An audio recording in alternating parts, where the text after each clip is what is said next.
Des roseaux souillés de pétrole. La marée noire est arrivée jusque dans les marais de Louisiane. Ici, la nappe est piégée à l'intérieur des barrières flottantes qui l'empêchent d'être balayée par la marée. Pour les roseaux, l'agression est continue.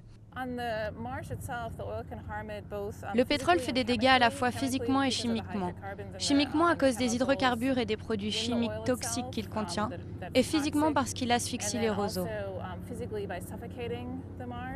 Les roseaux ancrés dans la boue ralentissent les courants marins et diminuent les risques d'inondation. S'ils meurent, le marais de Louisiane, qui représente actuellement 40% de tout le marais américain, risque d'être avalé par les eaux. C'est un habitat de plus de 600 espèces animales qui risquent de disparaître. Les marais grouillent de vie. C'est ici que les poissons se reproduisent et qu'ils grandissent. Ils abritent plein d'oiseaux. C'est un lieu plein de vie. Pour l'instant, le pétrole n'a touché le marais que par endroits, comme ici à Passe-à-Loutre, une réserve naturelle située à 5 km des terres.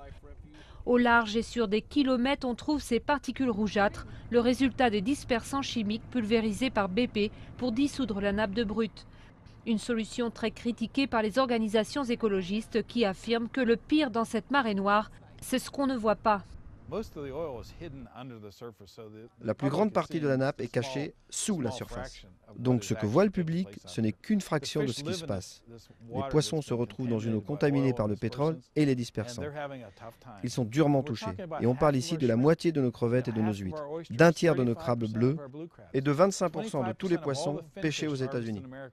Les poissons et les oiseaux du marais de Louisiane sont actuellement en pleine période de reproduction et risquent de payer cher si le pétrole s'y propage, ce qui pourrait arriver bientôt à cause des ouragans qui balaient la région chaque année à partir du mois de juin.